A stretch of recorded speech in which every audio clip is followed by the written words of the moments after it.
तिळाची आणि शेंगदाण्याची बर्फी बनवायची तर आहे, पण पाक जो आहे तो पुढं तर जातो, नाहीतर मग पाठीमागं तर जातो.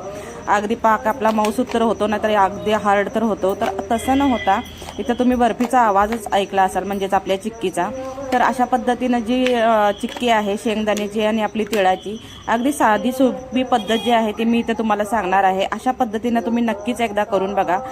तर ही जी म्हणजे चिक्की आहे टिकायला देखील महिनाभर तर सहज टिकते, फक्त हवाबंद डब्यात ठेवायचे.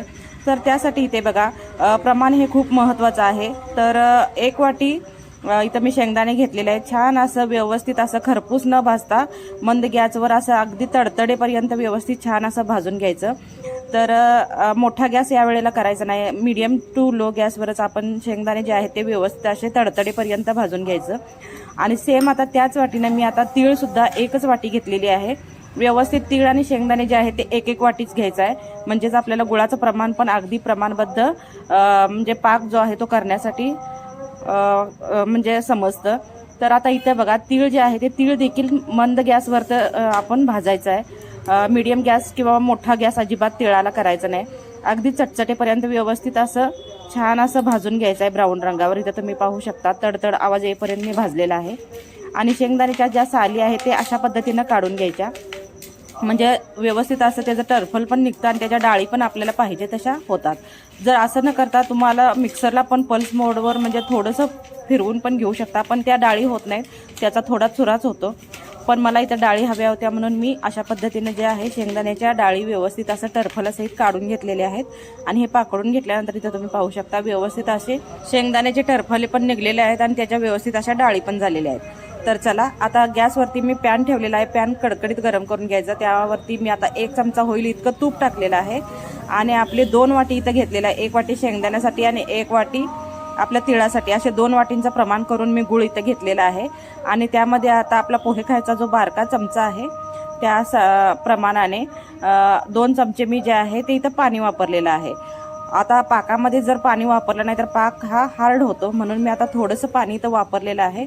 आणि व्यवस्थित असं गूळ आपला मेल्ट होईपर्यंत व्यवस्थित असा पाक करून घ्यायचा. इथं तुम्ही पाहू शकता आपला गूळ जो आहे तो फेसाळलेला आहे, त्याला आता फेस येत आहे. आपण पाक चेक करून घेऊयात. अशा ज्या वेळेला पाक होतो त्यावेळेला दर 2 मिनिटाला आपला पाक जो आहे तो चेक करून घ्यायचा, जेणेकरून आपला पाक पुढे जाऊ नये म्हणून. नाहीतर पाक जर जास्तच पुढे गेला तर पाक जो आहे तो काळा पडतो. तर अजून तर माझा काय पाक झालेला नाही, म्हणजे पूर्ण असा जेलीसारखा झालेला आहे. परत मी आता 5 मिनिटांनी याला चेक करते. तर इथं पाहूयात ज्या वेळेला पाकाचा आपला कडकड आवाज येईल किंवा तो मोडताना सहज असा मोडला जाईल त्याच वेळेला आपण पाक आपला झालाय असा समजायचा. तर इथं बघू शकता मी प्लेटमध्ये पाक जो आहे तो घेतलेला आहे. आपला पाक किती छान असा तयार झालेला आहे, कडकडीत असा. तर इथं पाहू शकता, मोडून पण तुम्हाला दाखवते. व्यवस्थित असा पाक जो आहे तो आपला जमलेला आहे. आता आपला पाक जो आहे तो व्यवस्थित छान असा झालेला आहे. याला कलर किती सुंदर आलेला आहे, इथं तुम्ही पाहू शकता अशा पद्धतीनं. तर आता इथं जो आहे तो गॅस मीडियम मी इथं केलेला आहे. आणि त्यामध्ये आता शेंगदाणे आणि आपले तीळ जे आहेत भाजलेले ते टाकून घेऊयात. आणि व्यवस्थित 1-2 मिनिटं याला परतवून घ्यायचं. आपला गॅस जो आहे तो सुरूच ठेवायचा. आता गॅसची फ्लेम जी आहे ती अगदी स्लो करायची आणि याला व्यवस्थित असं परतवून घ्यायचं, जेणेकरून आपला पाकामध्ये आपले तीळ आणि आपले शेंगदाणे जे आहे ते व्यवस्थित असे मिसळले जावेत यासाठी. तर म्हणजे यामध्ये तुम्ही आता वेलदोड्याची पूड देखील घालू शकता, पण मी घातलेली नाही. आता गॅस मी बंद केलेला आहे आणि व्यवस्थित याला आणखीन 2 मिनिटं छान असं फिरवून घेते, कारण पाक जो आहे तो आपला थोडासा गार होईपर्यंत. कारण गॅस जरी आपला बंद असला तरी पॅन जे आहे आपलं ते गरम आहे, त्यामुळं जे आपला गुळाचा पाक जो आहे तो पुढे जाऊ शकतो किंवा करपू शकतो. म्हणून जोपर्यंत आपलं हे मिश्रण गार होत नाही तोपर्यंत याला असं हलवतच राहायचं. तर थोड्या वेळाने इथं आपला पाक जो आहे तो व्यवस्थित गार झालेला आहे. आणि ह्या ज्या चिक्क्या आहेत त्या मी असं किचनच्या ओट्यावरतीच पाडून घेणार आहे. तुम्हाला हवे असेल तर तुम्ही पोळपाटवर असं घेऊ शकता, पण मी इथं आपल्या किचनच्या ओट्यावरच घेणार आहे. त्यासाठी मी इथं थोडंसं तूप लावलेलं आहे त्याला. आणि आपला गार झालेलं जे चिक्कीचं आपलं मिश्रण आहे ते व्यवस्थित असं याला पसरवून घेऊया.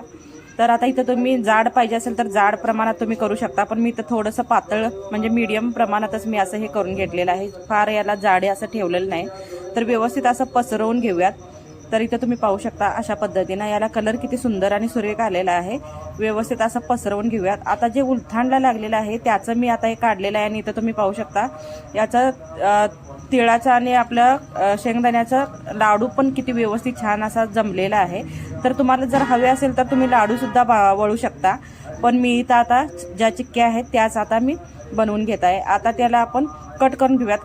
कट करण्याआधी त्याला मी थोडंसं आता तूप लावलेलं आहे आपल्या कापणीला आणि व्यवस्थित असं याच्या हव्या त्या शेपमध्ये असं याला कट करून घेऊयात। इथं पाहू शकता अशा पद्धतीनं हे थोडंसं बॅटर आपलं कोमट आहे तोपर्यंतच वड्या पाडून घ्यायच्या। नंतर जे आहे ते वड्या पाडता येत नाहीत, मग कशा पण शेपमध्ये ह्या कट होऊन जातात।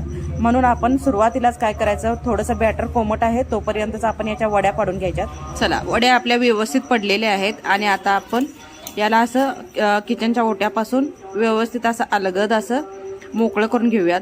तर इथं तुम्ही पाहू शकता मस्त छान अशा कुरकुरीत आणि कुसकुशीत अशा वड्या तयार झालेल्या आहेत। ह्या वड्या खाताना आपल्या दाताखाली अजिबात चिकटत नाहीत, अगदी कुडूम होतात ह्या वड्या।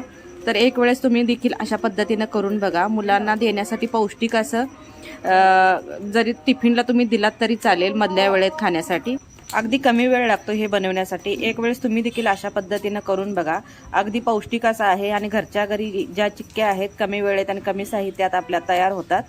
तर तुम्ही देखील अशाच कुरकुरीत आणि कुडूम अशा ज्या चिक्क्या आहेत ते एक वेळेस नक्की बनवून बघा आणि तुम्हाला ह्या माझ्या ज्या चिक्क्या आहेत ते कशा वाटल्या एक वेळेस कमेंटमध्ये नक्की सांगा। आणि जर माझी चिक्की करण्याची पद्धत जर तुम्हाला सोपी वाटत असेल तर लाईक करा, शेअर करा आणि सबस्क्राईब करायला देखील विसरू नका। लहान मुलांना मधल्या सुट्टीत खाण्यासाठी किंवा घरी देखील आपल्याला असं काहीतरी कुडकुडीत खावावं असं वाटलं तर त्यासाठी जर ह्या तुम्ही चिक्क्या बनवून ठेवला तर अगदी महिनाभर सहज टिकतात। फक्त हवा बंद म्हणजे भरणीमध्येच ठेवा।